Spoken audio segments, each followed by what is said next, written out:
Bonjour amis du foyer de l'âme et amis d'ailleurs. Depuis des semaines, il est question de masques. Dans les conversations, les annonces, les questions.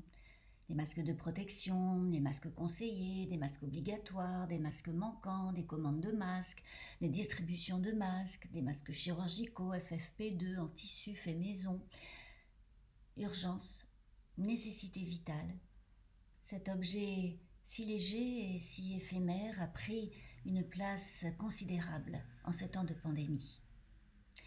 Entre ceux qui en portent et ceux qui n'en portent pas, dans les rues, dans les commerces, se joue parfois une maladroite chorégraphie d'évitement ponctuée de regards méfiants, voire accusateurs. Pas de masque, cette personne est potentiellement dangereuse. Elle a un masque, comment se l'est-elle procuré ? Les masques en tissu joliment bariolés apportent quant à eux une note légère et un peu fantaisiste, un furtif éclat de carnaval, parce que le masque par ailleurs, c'est aussi cela, un accessoire de fête, de théâtre, de déguisement, de travestissement, de dissimulation, d'emprunt. Et de fil en aiguille, nous approchons de ces masques, ces autres masques, ces masques de circonstances que nous portons les uns et les autres depuis si longtemps, masques que nous nous imposons ou qui nous sont imposés dans les sociétés humaines, des plus petites jusqu'aux plus vastes.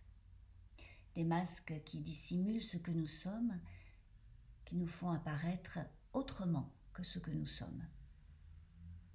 Cacher ses fragilités, ses manques, ses erreurs, ses peurs, et parfois aussi ses convictions, ses orientations, ses engagements.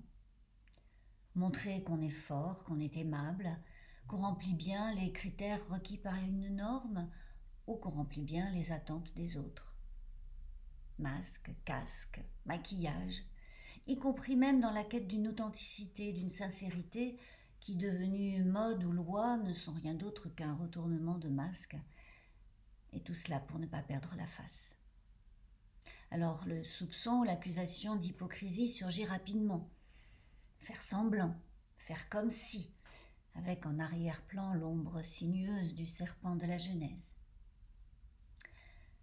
Cependant, lorsque Jésus de Nazareth, dans l'Évangile selon Matthieu, désigne l'hypocrisie de certains pharisiens, il ne dénonce pas une volonté délibérée de tromper autrui, mais plutôt une sincère illusion, une sincère erreur, et même une double sincère erreur.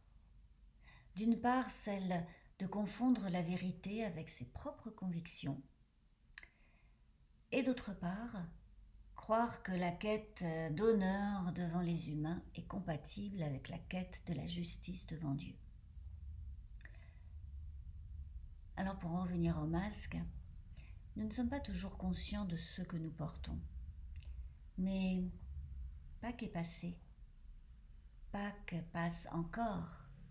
Pâques se passe encore.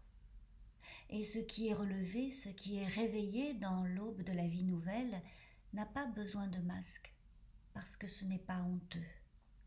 Même dans la fragilité, la vulnérabilité, la faiblesse, même dans la subjectivité unique de chacun. Grâce à l'énergie vitale, énergie d'amour, de confiance et d'espérance qui saisit les ressuscités, ceux-ci n'ont plus besoin de masque. À bientôt.